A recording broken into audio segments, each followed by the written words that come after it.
नमस्कार मित्रों। और कैसे हैं आप सब लोग? आशा करता हूँ बहुत ही खुश, प्रसन्न और आनंदित होंगे, साथ ही अपनी मस्ती में होंगे। देखो, जिसकी मस्ती जिंदा है उसकी जिंदा है, नहीं तो आदमी जबरदस्त जिंदा है।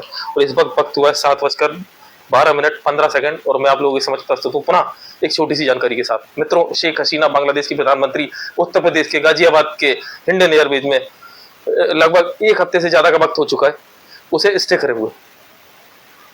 अमेरिका ने रद्द कर दिया उसका वीजा, रूस ने रद्द कर दिया, पेरिस ने रद्द कर दिया, और यहाँ पर भारत में एक कृषि प्रधान देश में आराम फरमाया जा रहा है। सुबह का नाश्ता, दोपहर का खाना, रात का डिनर।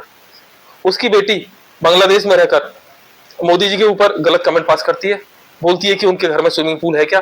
प्लस यहाँ के कोई देश विरोधी संगठन मोदी जी के ऊपर गलत टिप्पणी पास करते हैं कि भारत का भी यही देश होगा। उन लोगों के लिए मैंने एक जानकारी तैयार की है मित्रों। ये लट उन लोगों के लिए जो विरोध करते हैं और कंपेयर करते हैं, तुलना करते हैं भारत की बांग्लादेश जैसे देश से।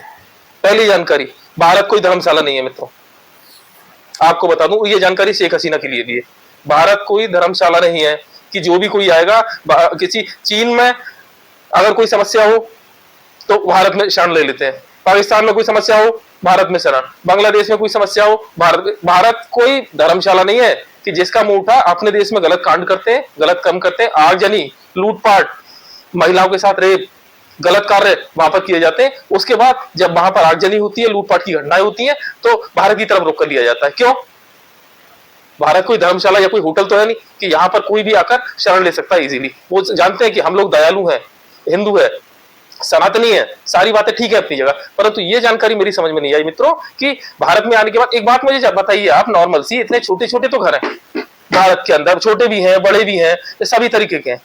दूसरी जानकारी मैं आपसे ये जानना चाहता हूँ कि यहाँ पर अगर जितने भी बांग्लादेशी हैं सारे, एक तो पहले से घुसपैठ है, यहाँ पर पहले से ही घुसपैठ है बांग्लादेशियों की भारत के अंदर, उसके बाद वहां से कुछ और बांग्लादेशी यहाँ पर आएंगे। वो जानकारी जिसने भी बोली है बिल्कुल करेक्ट बोली है, बिल्कुल सही बोली है, उसका समर्थन करता हूं मित्रों मैं कि यहाँ पर आने के बाद भी वहां जैसा हाल होगा, ऐसा लोग बोल रहे हैं कहीं ना कहीं।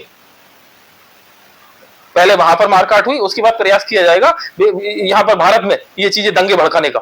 तो मित्रों, जानकारी वही है कि भारत के प्रधानमंत्री माननीय नरेंद्र मोदी जी से मेरा आग्रह, हाथ जोड़कर उनसे विनम्र निवेदन करता हूं मैं कि किसी भी बांग्लादेशी को बांग्लादेश में अगर कोई भी हिंसा होती है, कोई भी आगजनी होती है, कोई भी हत्या होती है, किसी भी रेप की घटनाओं का अंजाम दिया जाता है और वो गिड़गिड़ाते हैं भारत के सामने कि हमें शरण दो, जैसा कि सीमा पर देखा जा सकता है कि वो गिड़गिड़ा रहा है इस वक्त भारत के सामने, किसी भी बांग्लादेशी को भारत में मैं समर्थन नहीं करता शरण देने का।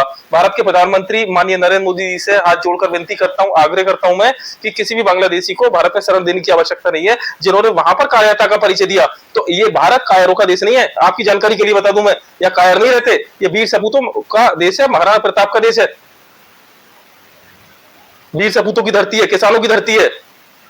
सपूत पैदा हुए यहाँ पर। आज की डेट में वो वहां पर हरे रामा हरे कृष्णा का पाठ पढ़ाया जा रहा है सड़कों पर। अगर आप देखेंगे तो न्यूज देखिए, बांग्लादेश की सड़कों पर हरे रामा हरे कृष्णा का, जो गिने चुने हिंदू वहां पर बचे 1,35,00,000 हिंदू हैं। आपकी जानकारी के लिए बता दूं, वहां पर गिने चुने 1,35,00,000 एक अपने आप में बहुत बड़ा संगठन होता है मित्रों। आज की डेट में जब हालात खराब हो चुके हैं, तो वहां पर आप देखिए हरे रामा हरे कृष्णा का पाठ पढ़ रहा है, एकजुटता का परिचय दिया जा रहा है वहां पर। उस समय कहां गए थे आप लोग जिस समय महिलाओं के साथ रेप किया जा रहा था, घरों में लूटपाट की जा रही थी, संसद भवन लूट लिया गया, घरों का सामान ले गए, कूलर ले गए, टीवी ले गए, पंखे ले गए, गाड़ियां ले गए, आग लगा दी गई, लड़कियों के साथ महिलाओं के साथ रेप किया गया। उस समय हरे रामा हरे कृष्णा का पाठ नहीं किया इन लोगों ने। और अगर भारत में एक भी बांग्लादेशी को शरण दे दी तो इसी तरीके से कायरता का परिचय भारत में भी देंगे। ये किसी भी बांग्लादेशी को शरण देने की आवश्यकता नहीं है। इवन अगर कोई भी पाकिस्तान का, चाइना का, किसी भी देश का हिंदू है, या अगर कोई भी वहां पर कायरता का परिचय देता है, कायरों का देश नहीं है मित्रों ये यहाँ पर। इसीलिए मैं माननीय नरेंद्र मोदी जी से आग्रह करता हूं कि किसी को भी बांग्लादेशी को भारत में घुसने की इजाजत न दी जाए।